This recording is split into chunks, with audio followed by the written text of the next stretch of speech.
వందల మంది బలిదానంతో తెచ్చుకున్నటువంటి తెలంగాణ రాష్ట్రం చిన్నది, ఆర్థిక వనరులు ఎక్కువ. ప్రపంచంలో ఎక్కలేని విధంగా ప్రజలు ఎవరు అడగని విషయాలు కూడా గత ప్రభుత్వం కావచ్చు, ఈ ప్రభుత్వం కానీ తీసుకొచ్చుకొని ఫైనాన్షియల్ డిసిప్లిన్ లేకుండా ఆర్థికంగా చితికిపోయింది. అది ఓపెన్ సీక్రెట్. అది కళ్యాణ లక్ష్మి కావచ్చు, షాదీ ఖానా కావచ్చు, బస్ ఫ్రీ కావచ్చు, ఏదైనా కావచ్చు. అది గవర్నమెంట్ ఏమనుకుంటుంది అంటే అది వెల్ఫేర్ అంటారు. నేనేమంటానంటే వెల్ఫేర్ అనేటువంటిది వీటితో రాదండి. ప్రతి ఒక్కరికి కావాల్సిందంటే విద్య, వైద్యం, అది కావాలి తప్ప ఇవన్నీ ఎవరు అడగలేదు. కానీ ప్రభుత్వం ఏదైతుందో ఏ రంగంలో అయితే వాళ్లకు ఇన్వెస్ట్మెంట్ చేయాలో అక్కడ కాకుండా ఇష్టారాజ్యంగా పోయి ఈ రోజు ఆర్థిక క్రమశిక్షణ లేకుండా అందరూ ఎట్లయిపోయిందంటే జీతాలు ఇవ్వలేని పరిస్థితి. ఒక కుటుంబం కావచ్చు, ఒక సంస్థ కావచ్చు, రాష్ట్రం కావచ్చు, దేశం కావచ్చు, one should have the financial discipline ఉండాలండి. అది లేకుండా పోయింది. అది దానివల్ల ఇబ్బంది ఎవరు పడుతున్నారంటే ఎంప్లాయీస్ అండ్ టీచర్స్. ఇంతకుముందు గవర్నమెంట్ అయితే జీతాలు ఎప్పుడు ఇచ్చి తొలగిపోయేది. 58 yearsకి సూపర్ యానిమేషన్ ఉండేది. కానీ వాళ్ళకి ఇవ్వాల్సిన బెనిఫిట్స్ ఇవ్వాల్సి ఉందని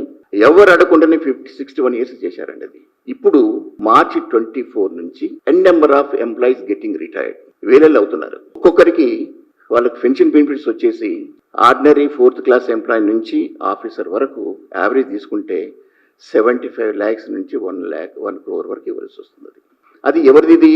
వాళ్ళు సర్వీసులు ఉన్నప్పుడు వాళ్ళు కాంట్రిబ్యూట్ చేసినటువంటిది జీపీఎఫ్ కాంట్రిబ్యూషన్. అవి కూడా ఇవ్వలేకపోతున్నారండి. మన పక్క రాష్ట్రం కూడా 2 DL డ్యూ ఉంటాయి. But whereas our Telangana 5 DL due ఉందండి.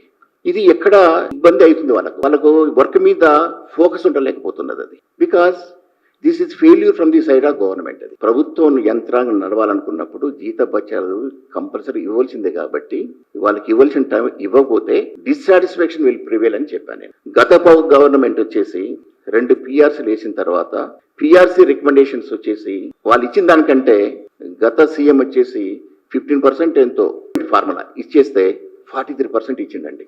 అందరు కూడా పాలాభిషేకం చేసినారు. ది మూమెంట్ ఎప్పుడైతే జీతాలు ఇవ్వలేకపోతున్నాడో, తర్వాత ఈ డిఎల్ ఇవ్వలేకపోతున్నారు, పెన్షన్ బెనిఫిట్స్ జీపీఎఫ్ ఇవ్వలేకపోతున్నారు, ఎమ్మడే వీళ్ళందరికీ డిసాటిస్ఫాక్షన్ వచ్చిండే డీథ్రోన్ ది గవర్నమెంట్. అంటే వై వాట్ అంటాడు. ఇదే సంగతి నేను చెప్పాను. ఎప్పుడే కానీ ఉద్యోగస్తులకు, ఉపాధ్యాయులకు వచ్చేసి పెట్టుకోకండి. ప్రభుత్వాన్ని తీసుకురావడం కానీ ప్రభుత్వాన్ని అధికారం తీసేసినందుకు వాళ్ళే బాధ్యులు అవుతారని.